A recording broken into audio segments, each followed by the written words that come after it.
Bonjour madame. Bonjour monsieur. Vous êtes Madame Fofana Fatou. Madame Fofana. Pourquoi vos bagages sont dehors? C'est M. Fofana qui m'a vidé ce matin à 6h30 avec mes enfants. Monsieur Fofana? Bakary, qui se dit président de la CENI.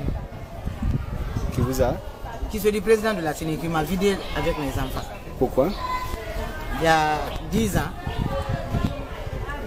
il a introduit un papier au tribunal de pour demander le divorce. Mais son frère est décédé, son grand frère est décédé, il a épousé la femme de ce dernier. Depuis que cette femme est rentrée dans la cour, là, ma paix s'est arrêtée ce jour-là. Les gardes me frappent, les domestiques m'injurient, me frappent. Lui-même la même chose, la femme, elle enlève sa chaussure pour me gifler avec. Suite à tout ça, là, il est parti faire une demande de divorce au tribunal de Dixil. Là-bas, il y a eu des tentatives de conciliation, ça n'a pas marché. Il a dit qu'il maintient sa position, il faut que je parte. On est resté dans ça, il y a le vieux de leur famille qui faisait la navette entre les deux familles, puisque sa famille a dit qu'ils ne vont pas amener la cola pour le divorce. Ma famille aussi a dit que je ne sortirai pas après 4 garçons. Il dit qu'il a l'argent, qu'il ira au tribunal, que le tribunal me fera sortir de force. C'est ce qu'il a fait ce matin. Donc dans les tractations là, entre-temps, on est parti à la cour d'appel, on a fait appel, mon avocat est bon. À la cour d'appel, on nous a entendu, on nous a encore retourné à Dixil. Le tribunal a demandé à ce qu'il paye 1 million par mois pour les frais des enfants, il n'a pas payé. Une deuxième fois, on lui a demandé de payer 5 millions pour les frais des enfants, il n'a pas payé. Il a voulu nous exproprier en donnant la maison à la femme. J'ai appris ça, je me suis opposé. Quand on s'est opposé, de jugement en jugement, on a demandé le transport judiciaire. Ça aussi, ça n'a pas eu lieu parce que ce sont les références qui appartiennent toujours à la même maison.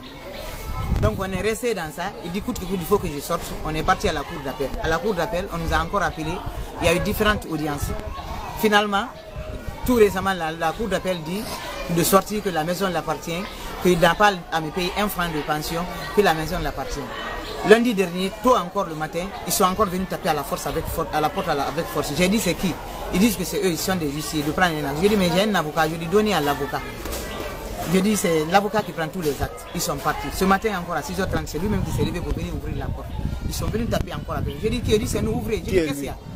Il y avait l'huissier, il y avait des gendarmes, il y avait des loubards dans le quartier, des jeunes, beaucoup de jeunes que je ne connais pas, des loubards. Ils sont venus, ils ont pris les loubards là. Je me suis dit, ah, attendez que les enfants aient l'école. Ils disent non, non, non. Lui-même, Bakary Fofana, lui-même est venu s'arrêter. Il dit videz-les tous. C'est pour ça qu'ils sont en tenue, non pas le haut. Même les enfants? Même les enfants. Il dit videz-les. Donc le garde de la matrice, il a tordu mon bras, ils m'ont fait sortir de force. Ils ont jeté les effets comme ça, pêle-mêle ici. Il est resté, après quand il a pris sa voiture, il est parti. J'ai appelé mon avocat.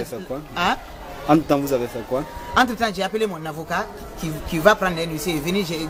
Les voisins ont appelé les journalistes. C'est ainsi que vous êtes venus. Pour qu'au moins que justice soit faite, que nos droits soient respectés. Il se croit permis de tout faire dans ce pays parce qu'il a l'argent aujourd'hui. Les deux juges, la maman a dit bouche à oreille qu'il lui a donné 30 millions. C'est le état de la cour d'appel a dit bouche à oreille qu'il lui a donné aussi un sac d'argent. Après, il a doublé la mise. Comme il a dit que ce n'est pas suffisant, après il dit 4 garçons, après 20 ans de mariage, il dit laissez cette femme. Il dit non, non, non. Il dit de toute façon, je ne veux pas d'enfant. Il dit un enfant c'est un accident. Mais 4, il dit oui, de toute façon, ils sont nés accidentellement. Je ne veux pas d'enfant. Donc il a dit aussi qu'il ne veut pas les enfants. Il dit qu'il ne veut pas des enfants. C'est ce Keita lui-même qui m'a dit ça. Que Bakary dit que si c'est à cause des enfants, il dit de me laisser. C'est le premier président de la cour d'appel auquel il a donné encore 2 sacs d'argent ou 3. Bouche à oreille, c'est ce qu'il m'a dit. Moi, je n'ai pas d'argent, mais j'ai Dieu. Depuis 10 ans, il ne paye pas la scolarité des enfants, il ne nourrit pas, il ne les habille pas, il tombe malade, tout c'est moi. Et la famille qui me supporte. Et maintenant, ça ne l'a pas suffi. Lui-même, aujourd'hui, il a dit de viter. Il y avait l'huissier, il y avait des gendarmes qui l'ont amené, il y avait des loubards qu'ils ont pris, je ne sais pas où, pour me vider. Voici les effets. Comment vous vous sentez maintenant? C'est dommage. Je me sens frustré et j'ai mal à cause de la justice guinéenne. Si ce n'est pas en Guinée ici, depuis 10 ans, même au temps où il était ministre, je n'ai pas voulu parler pour ne pas salir sa carrière à cause de mes 4 garçons. Mais depuis qu'il est ministre là, on n'a pas eu de bénéfice. On n'a rien eu. Tout ce qu'il a eu, c'est avec cette femme, il monte et descend. J'ai accepté, je dis mes enfants, je reste à côté de lui. Les 2 qu'il a amenés à Dakar par force m'ont dit, un en allant s'agenouiller, madame, maman, nous n'aimerions pas garder ça, grandir dans cette famille sans toi. Regarde-nous, laisse papa. Regarde, reste à cause de nous. Les 2 premiers, il les a amenés à Dakar chez l'une de ses maîtresses. Il n'y a pas de maltraitance aussi que cette dernière ne fait pas aux enfants. Il leur donnait 6 cuillerées à manger par jour. Je me suis déplacé 2 fois, je suis parti à Dakar, j'ai vu. Je suis revenu avec tous ces documents, j'ai donné à la justice. Mais toujours quand on passe, c'est la raison du plus fort de l'argent. On lui donne l'argent, on lui donne raison, je sors. Mais même quand sa femme m'a frappé, j'ai failli faire douleur avec sa chaussure, il n'a rien dit. Là aussi, il était présent. Puis j'ai chauffé du cornet pour mettre dans le pain des enfants pour aller à l'école. Et aujourd'hui, le matin, c'est lui-même qui est venu. Il interdit l'accès de ma famille dans la maison. Je tombe malade, personne, je ne prends pas de domestique. Il ne nourrit pas, l'école est là. Vous pouvez aller demander. Il ne paie pas leur scolarité. S'il le sait, à peine il répond. À plus forte raison, autre chose. Et bien, puisqu'il a dit qu'il a l'argent, que si les deux familles ont dit que je ne sors pas, qu'il me fera de force, c'est ce qu'il a fait. Je demande à l'État guinéen de me rétablir dans mes droits. Que justice soit faite pour mes 4 enfants.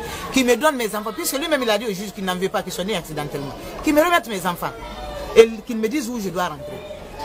Je vous remercie, je suis là. Merci.